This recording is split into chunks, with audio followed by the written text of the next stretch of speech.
नमस्कार विद्यार्थी मित्रांनो, या सेशनमध्ये आपण पर्ट अँड सीपीएम म्हणजे काय, दोघांमध्ये काय डिफरन्स आहे किंवा दोन्ही टेक्निक कशासाठी वापरतात त्याच्याबद्दल थोडी डिस्कस करणार आहोत.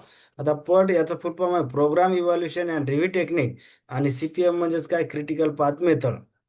आता बघा, पर्ट आणि CPM both are the project management technique or tools. दोन्ही पण प्रोजेक्ट मॅनेजमेंटच्या टेक्निक किंवा टूल्स आहेत. Both are very important analytical technique for project management for planning controlling a project. जर एखादा प्रोजेक्टचं प्लॅनिंग किंवा त्याला कंट्रोल करण्यासाठी या दोन्ही टेक्निक वापरल्या जातात. PERT and CPM are helpful tools for managing tasks that every project management should implement. म्हणजे प्रत्येक प्रोजेक्ट मॅनेज जर्नी ह्या गोष्टी इम्प्लिमेंट केल्या पाहिजे, कारण की त्या काय करतात तर पूर्ण प्रोजेक्टचं प्लॅनिंग आणि कंट्रोलिंग करतात. त्यामुळे त्या दोन्ही टेक्निक किंवा ते दोन्ही टूल्स फार महत्त्वाचे आहेत. कोणत्या तर सीपीएम आणि पर्ट. आता एक्झाममध्ये आपल्याला विचारते की याच्यामधलं जनरली काय विचारते की डिफरन्सवर बऱ्याचदा क्वेश्चन येतो. तर आपण ते पुढच्या स्लाइडमध्ये लगेच डिफरन्स काय आहे त्याच्यामध्ये ते बघू. आता बघा, सगळ्यात महत्वाचा पार्ट आहे याच्यावर, म्हणजे बऱ्याचदा क्वेश्चन फिक्स येतो. आता बघा की पर्ट वर्सेस सीपीएम. आता पर्टचा आपण फुल फॉर्म बघितला आणि सीपीएमचं सुद्धा बघितलं. आता टाइम बघा, probabilistic or uncertainty in activity. आता हे पर्ट आणि प्रोबॅबिलिटी हे असं जर लक्षात ठेवलं ना तर कन्फ्यूज होत नाही. म्हणजे प्रोबॅबिलिस्टिक म्हणजे काय की ते फिक्स नसते, रॅन्डमली असते ना, म्हणजे त्याचं काही हे नसते गॅरंटीचं.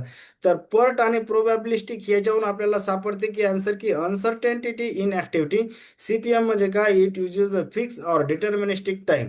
आता फिक्स टाइम कोणाला आहे आणि अनसर्टेनिटी इन ऍक्टिव्हिटी टाइम हे कोणाला आहे, लक्षात कसं ठेवायचं की हे बघा फार कन्फ्यूज होत नाही. पर्ट आणि हे प्रोबॅबिलिस्टिक जर वर्ड लक्षात ठेवलं ना तर याच्यावर आपल्याला कळते की प्रोबॅबिलिस्टिक म्हणजे काय, अनसर्टेनिटी ना.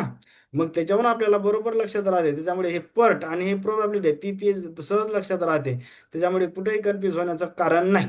तर त्याच्यामुळे याच्यावर जर आपल्याला क्वेश्चन आला की लगेच टॅकल होते.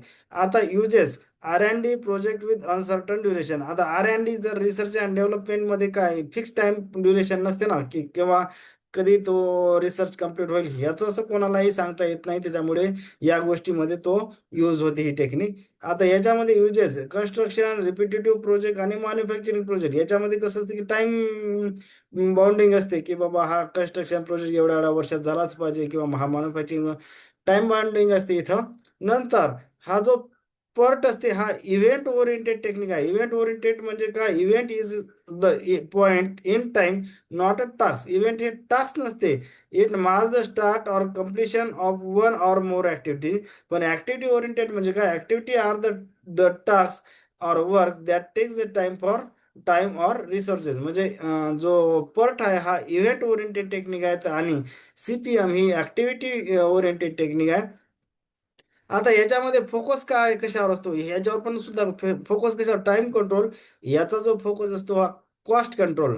आता हे लक्षात कसं करायचं, आपल्याला माहित आहे की सीपीएम मध्ये फिक्स टाइम ड्युरेशन किंवा डिटर्मिनिस्टिक टाइम ड्युरेशन आहे. त्याच्यामुळे टाइम कंट्रोल करून फायदा नाही ना, कारण की तो फिक्स आहे. मग आपल्याला कंट्रोल इथं काय करावं लागेल, कॉस्ट. आता इथं काय आहे की टाइम अनसर्टनिटी आहे, त्याच्यामुळे त्याला कंट्रोल करावं लागेल ना, म्हणून फोकस कशावर असते की टाइम कंट्रोलवर फोकस असते. नंतर बघा की डेव्हलप इन 1958, हे जे काय पर टेक्निक आहे 1958ला डेव्हलप झाली by US navy special project office. नंतर Lockheed aircraft and Booz Hamilton, हे बुज हॅमिल्टन व्यक्तीचं नाव आहे, या दोन संस्था आहेत. आता या डेव्हलप इन 1957 बाय वॉकर आणि केली, या दोन लोकांनी ही टेक्निक डेव्हलप केली. कोणती, सीपीएम. नंतर मॅनेजेस अनप्रेडिक्टेबल ऍक्टिव्हिटीज, कारण की कशासाठी यूज होते या अनप्रेडिक्टेबल ऍक्टिव्हिटी. म्हणजेच कोणते, R&D ही काही प्रेडिक्ट नाही ना, कधी रिसर्च कम्प्लीट होईल हे माहिती नसते. त्यामुळे ह्या जे काही परत टेक्निक आहे ही अनप्रेडिक्टेबल ऍक्टिव्हिटीसाठी यूज होते. आणि हे जे काही सीपीएम टेक्निक आहे प्रेडिक्टेबल ऍक्टिव्हिटीसाठी यूज होते, कारण की त्या फिक्स टाइम बाउंडिंग आहे आणि रिपिटेटिव्ह प्रोजेक्ट, कन्स्ट्रक्शन अशा गोष्टीमध्ये म्हणजे काय की प्रेडिक्ट करता येते आपल्याला, कारण की टाइम बाउंडिंग फिक्स आहे ना. आता याच्यामध्ये इस्टिमेट्स थ्री टाइम, म्हणजे एक ऑप्टिमिस्टिक असते, पेस्टिमेटिक आणि मोस्ट लाईकली. याच्यामध्ये कारण की सिंगल टाइम इस्टिमेट असते, कारण की काय की टाइम ड्युरेशन इथं फिक्स असल्यामुळे एकच सिंगल टाइम इस्टिमेशन असेल.